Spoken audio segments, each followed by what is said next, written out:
Destination Freedom.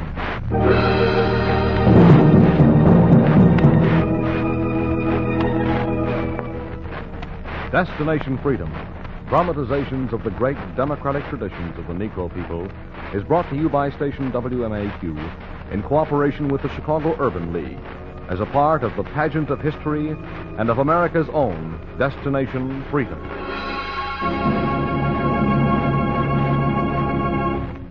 Before the beginning of World War I, there was started a mass migration within the United States that was destined to involve 2 million souls. It was a shift of 2 million Negro citizens from southern regions to northern cities, and it radically altered the social and economic course of the country. In a chapter entitled The Birth of a League, Destination Freedom tells the story of the greatest internal migration in American history, and the story of the League which was organized as a result of it.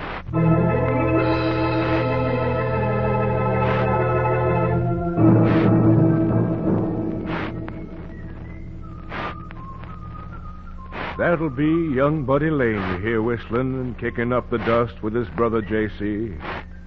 Two lanky Negro youths who were hiking it back home to Burrough, Mississippi that year.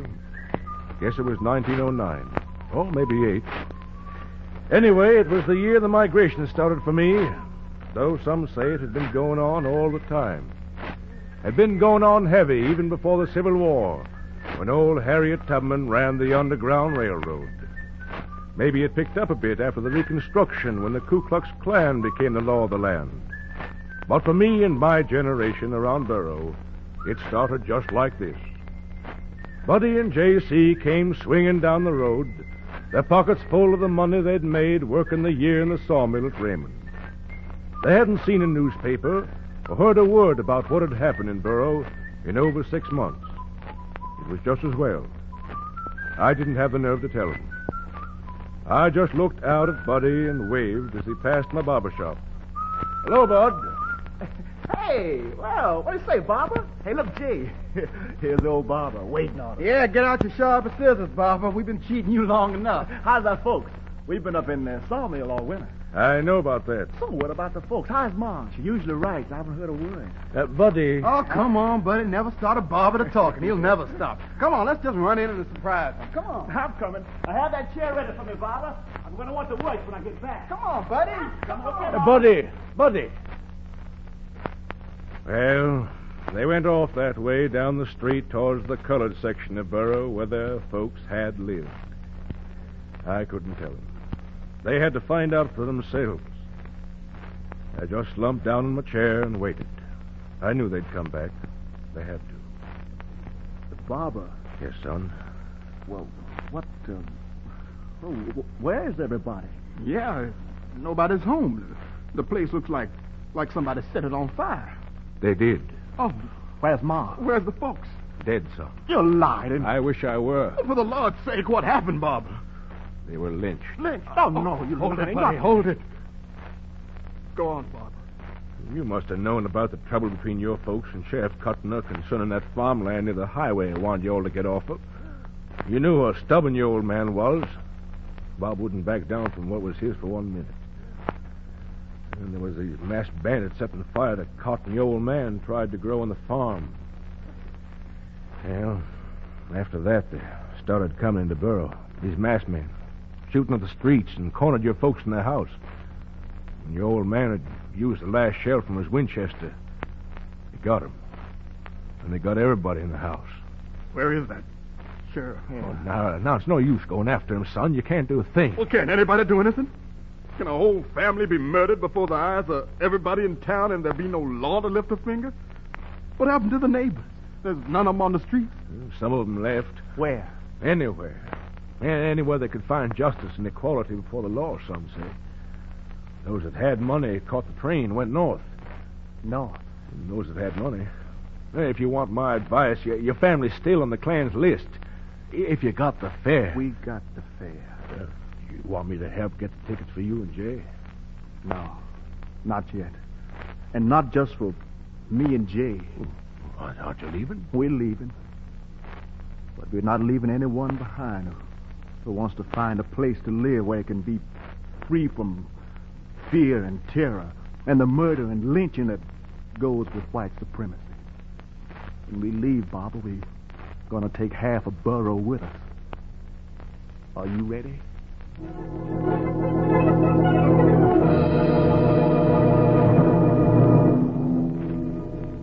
I wasn't ready, but plenty others were. The Lane brothers worked summer and winter gathering people together, warded off the sheriff's crowd. Then they took them out of town. And that's how the migration started in my place. But it wasn't only in Burrow when Negroes were protesting against the white supremacy rule. We could see slowly at first migration starting from Alabama, from Georgia, from Florida, Tennessee, and Texas. At first, the plantation owners just laughed at the ungainly sight, the poor, penniless people taken to the highways with everything they owned on their backs. They laughed at gaunt old Benjamin Singleton of Virginia, whom they referred to as the Moses. And often they'd drive their cars up to his caravan of sharecroppers and call out to him the way one owner did. Hey there, Moses, get a move on you.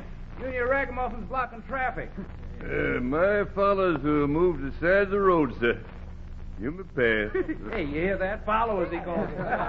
Hey, tell us where you're going, Moses, to Israel? Hey, if you heading up north with these riffraff, you better get some shoes on your feet and coats on your backs. One blast of that cold Chicago air, and you'll beg to be back in the sunny old South. Won't they, boys? You bet. Hey, you hear that, Moses? Yeah, yes. Well, when you go looking for liberty, you don't usually worry about the weather. My folks stood the weather at Valley Forge with George Washington.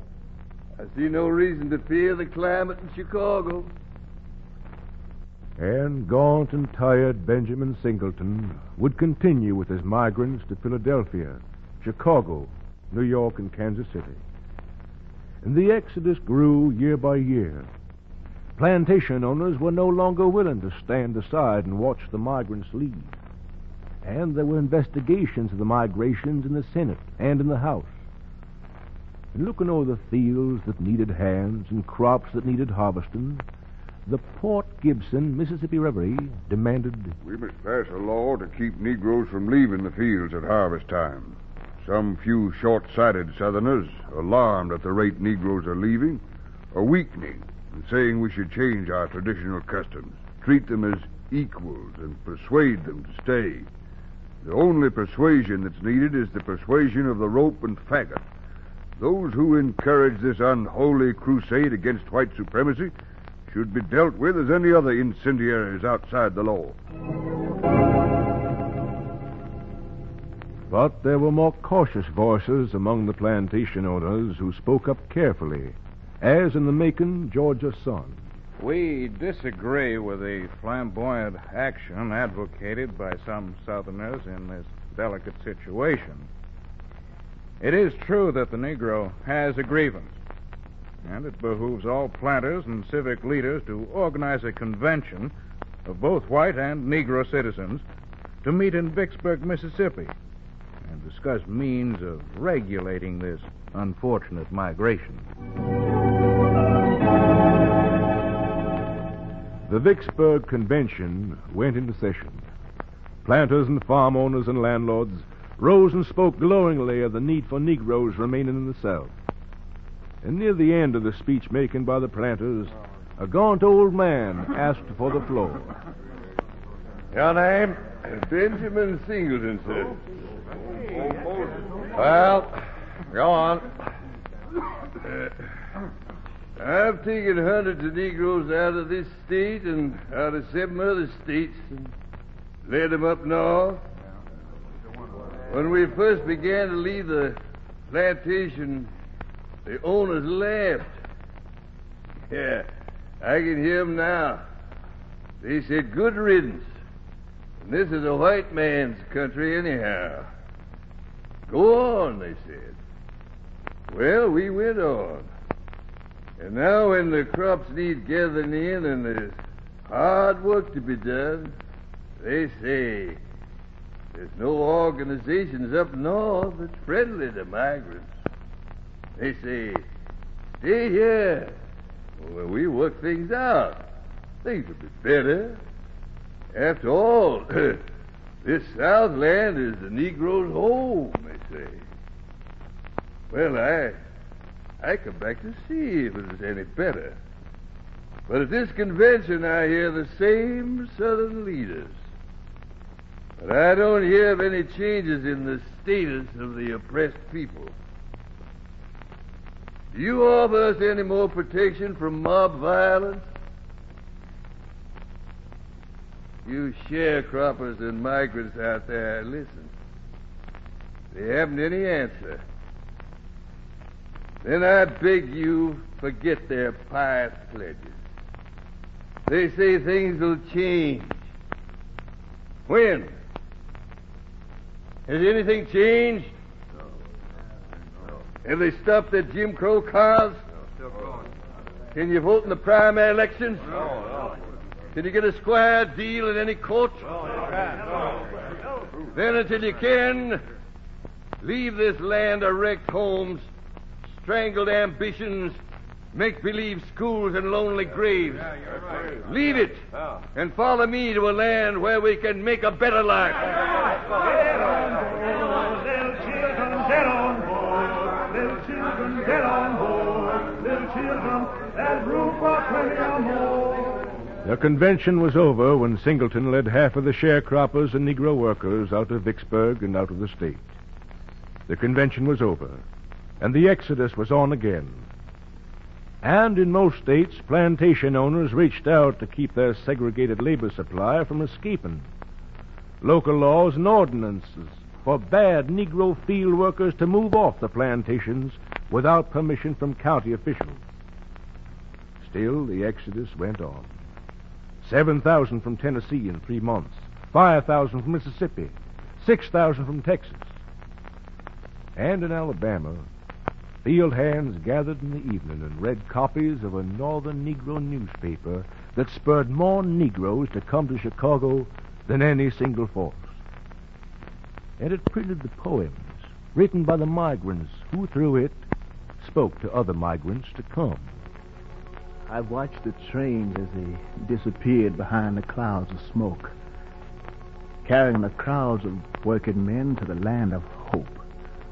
Working hard on southern soil, someone softly spoke, toil and toil and toil and toil, and yet I'm always broke.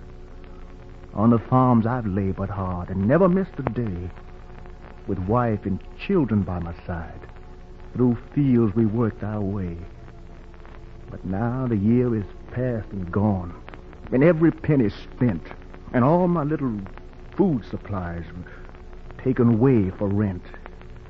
Yes, we're going to the north. I don't care to what state, just so I cross the Mason-Dixon line from this southern land of hate, lynched and burned and shot and hung, when not a word is said, no law whatever to protect. Just another poor man dead.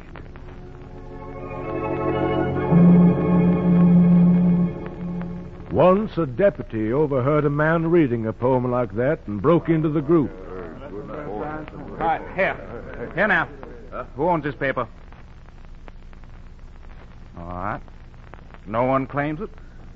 I'll drag every last one of you into jail. You know that newspaper's not allowed on this plantation. Come on, all of you. In Georgia, the newspapers reported the trial. 5 young men were arraigned before Judge E. Swartz for reading poetry. The police claimed they were inciting to riot in the city and over Georgia. 2 were sent to the Brown farm for 30 days, a place not fit for human beings. Tom Amacker was arrested for having the poem Bound for the Promised Land, which had been published in the Defender. The judge said he expected this would help the conspiracy to flee to the north. However, the judge pointed out that there were no organizations northward ready or willing to assist the migrants, and that already racial conflicts above the Mason-Dixon were causing death and destruction. And, in the beginning, the judge was right. Wherever the migrants moved, they were met with riots and conflict. As they poured into the cities, seeking jobs, homes, and schools, race prejudice had migrated ahead of them, and hemmed them into depreciated neighborhoods and outmoded homes.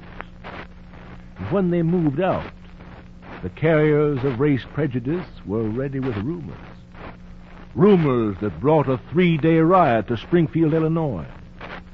August 1910, where 2 Negro migrants were lynched near the monument of Abraham Lincoln.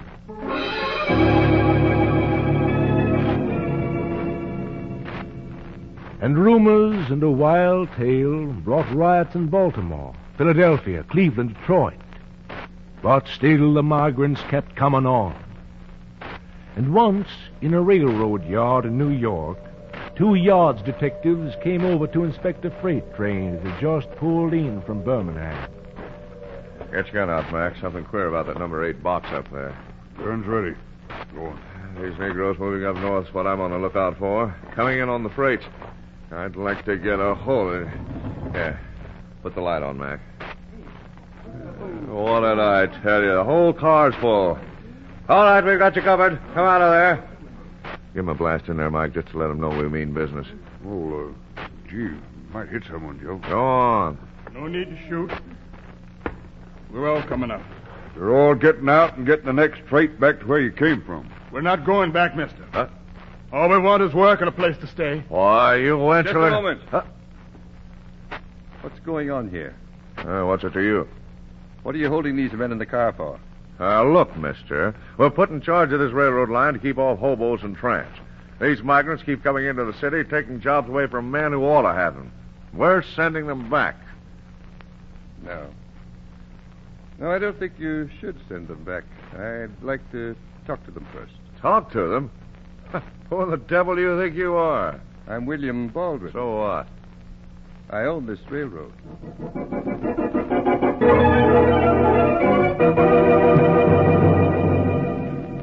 The owner of the Long Island Railroad lines looked into the freight car and talked to the migrants.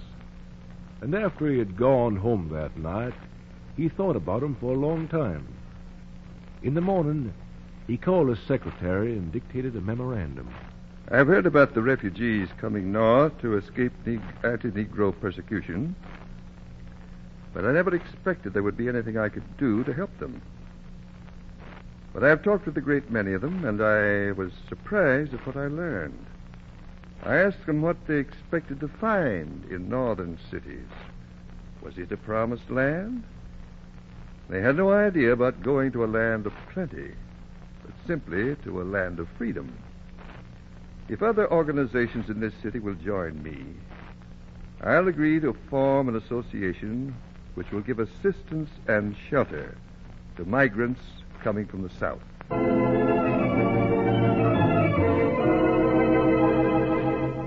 And thus began the Urban League. 4 New York organizations merged together and formed a league of white and Negro leaders of the city and planned ways to integrate the migrants into the life of the new community without conflict, without loss of civil rights. The Urban League has a motto that the migrants like to hear: not arms, but opportunity.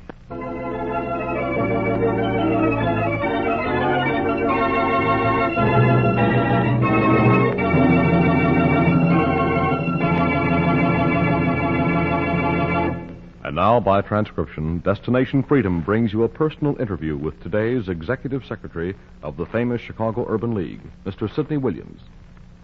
Thank you, Mr. Mountain. What is the Chicago Urban League, Mr. Williams? Let me begin by answering what is the Urban League movement and why it came into being. With this bit of background, you will better understand your Chicago Urban League. A bit of history, eh? Yes. The Urban League movement is the concerted effort of white and Negro people of goodwill to achieve 2 fundamental objectives. These are to bring about better understanding between our white and Negro citizens in the cities, and to help us Negro people who now live in these cities effectively and constructively to find our way into the mainstream of the economic, political, and cultural life of our new habitat. The Urban League movement has been at this job ever since 1910, when the movement was started back in New York. Well, now, the Civil War ended in 1865. That's 45 years before the Urban League movement got going. Would you please explain the delay? Social scientists differ as to why there was no mass migration of us from the rural South immediately after the Civil War. Personally, I side with those historians who hold that all people, we Negro people, respond to the basic urge, where best can we provide for our fundamental need for food, clothing, and shelter. In other words, find jobs. I see. Before 1910 and the years immediately thereafter, the North offered us little in the way of employment. Service jobs mainly, and not too many of them. I believe it was deliberate. Why? Because meanwhile, northern industries were expanding. We were rapidly turning from a debtor or agricultural nation into a creditor or manufacturing nation. Our mines and mills needed labor, but they needed also to preserve intact the best market there was for the products of northern industry. That market was the agricultural South, whose economy or way of life was based on cotton, which, in turn, was based on and had to have an abundance of unskilled labor. We Negro people supplied that mass southern need. Northern industry was meeting its labor need by employment of immigrant labor from Europe. Then came World War I. Immigration dropped and finally was cut off completely. Meanwhile, the demands on our mills and transport systems became the greatest ever. Workers were needed. Where were they to be found? In the cotton fields of the South, black workers. Jobs hitherto closed to us were wide open. The first migration was on. Well, now tell us more about how and why the Urban League movement was started. The movement started with the first noticeable migration to the North.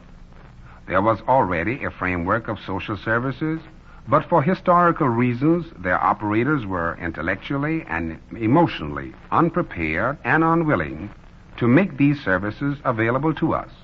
Well, now, what made for this intellectual block? Primarily, it stemmed from the welter of propaganda laid down against us by the spokesman for the slave system.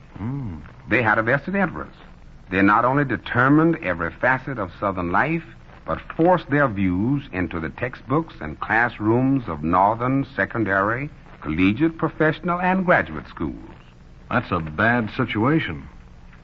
What about the emotional unpreparedness of the social workers toward Negro migrants? Well, in the light of the intellectual history I've just cited, you can imagine the emotional and psychological patterns of behavior social agencies of that era showed toward us. They simply did not care to have us around. We disturbed their souls, their professional sensibilities. For, despite the propaganda, most of the staffs of these agencies knew that we were normal human beings in every respect. These social workers saw little, if any, difference between us and the immigrant peasants. They, these European immigrants, and we, Negro migrants, were simply people possessing no knowledge of city life. Yes, I can see what you're talking about. Those social agencies were in a quandary. You bet they were, but I'd prefer to call it a dilemma. The Urban League and many other forces have helped American social work to get off the horns of this dilemma and on the right side. Today, most social agencies now quite readily serve Negro clients. Well, do you mean to infer that the Urban League takes care of all the welfare needs of the Negro community? By no means. We prevail on the other agencies to make their services available to Negro persons. It's a sort of planning and checking job that we do with them. Well, Mr. Williams, is Chicago now perfectly or reasonably democratic in the matter of making all its social services available to the Negro community? Well, Mr. Mountain, you'll have to distinguish between the public and private social agencies. All right. First, about the public-financed agencies. Most of them are all right. And the private services? Well, except for the hospitals and homes for boys and girls, I have not heard many complaints. With regard to race relations, most of our Chicago private hospitals are extremely backward. In conjunction with our Chicago Metropolitan Welfare Council, Community Fund, Commission on Human Relations, and many, many other organizations, the Urban League is trying to bring them around. We are encouraged by the going practice in our Jewish hospitals. They are right on this question. So are a few other private hospitals. Well, now, I'm sure the League does more than just plan and check, doesn't it? Yes, we do. We have a small industrial department consisting of 7 workers whose main job is to help Negro workers to stabilize or safeguard the gains they made during the war. That is the job gains. Mm-hmm. To help open up new job opportunities for Negro workers. To help Negro workers through labor and management to work most effectively with their fellow white employees. And to help sell employers and the total community on the need for and wisdom of the adoption and execution of the principles of fair employment practices. Would you be just a bit more specific about the work of the League's industrial department? Happily. It interviews applicants with skills and seeks to find them jobs in keeping with their abilities. Since our staff is small and our facilities limited, and since beyond this we are all taxed to maintain a public employment service, the League does not do mass and routine placements. However, we do work closely with the State Employment Service to see that Negro workers get a fair shake. Most of this department's time, however, and energies are consumed in working on new employers, like our Loop department stores, in an effort to persuade them to hire Negro workers, and in the case of the few who have made this fundamental step toward redemption, to have them upgrade their Negro employees solely in accordance with their abilities. Isn't it a pity that what other Americans expect and get as a matter of right, we Negro workers have to beg and fight for? It is indeed, Mr. Williams. Look, I've heard about the League's Community Organization Department. What's its function? Well, you remember the old biblical saying about man not living by bread alone, haven't you? Yes, I have. Well, in our attempt to help Negro workers become urbanized, our responsibility to them does not cease with finding jobs for them. They must have houses to live in. That's a major problem, as you know. Oh, yes. The stimulated resistance of certain communities to our moving in is presenting Chicago today with its most serious cause of tension between white and Negro citizens. But back to the routine functions of this department. It works with the residents to help improve their living conditions. Well, what other major departmental activity do you have at the League? There's our public education department. Its function is to interpret the Negro community to itself and to the general community, to interpret the general community to the Negro community, and to interpret the functions of the League in this two-way process. Well, what's your total staff? 18, including the caretaker. Oh. 10 professional and 7 clerical workers. That certainly is not too many when one considers the fact that Chicago's Negro population is about 500,000. You bet. To do this job that's needed to be done in a genuinely acceptable manner will require a staff 5 times our present one. And, of course, a budget 6 times our present 1950 budget. Well, what is your 1950 budget? Roughly $90,000. Who supervises the expending of this budget? A board of directors composed of 25 white and Negro members of goodwill. And final review rests with the community fund, which underwrites 1/2 of our operating budget. I see. Well, where does the rest of your budget come from, Mr. Williams?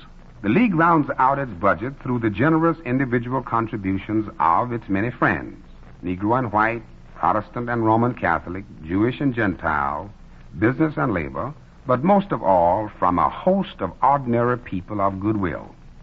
The Urban League both invites and welcomes you into its big family of members.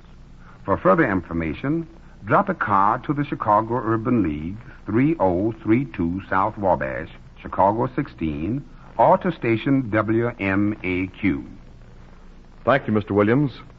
You have just heard Destination Freedom's story of the Urban League and a transcribed interview with Mr. Sidney Williams, Executive Secretary of the Urban League of Chicago. Destination Freedom is written by Richard Durham and produced under the direction of Homer Heck.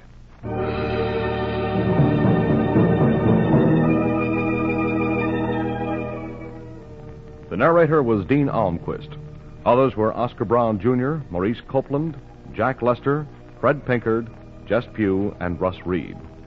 The special music was composed by Emil Soderstrom and played by Elwin Owen and Jose Bethencourt. Sound effects were by Cliff Mueller, and your engineer was Gary DeVlieg.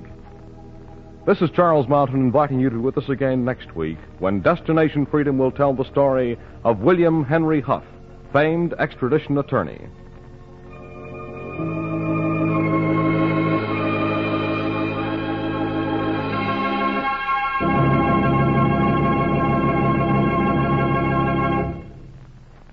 This is NBC, the national broadcasting company.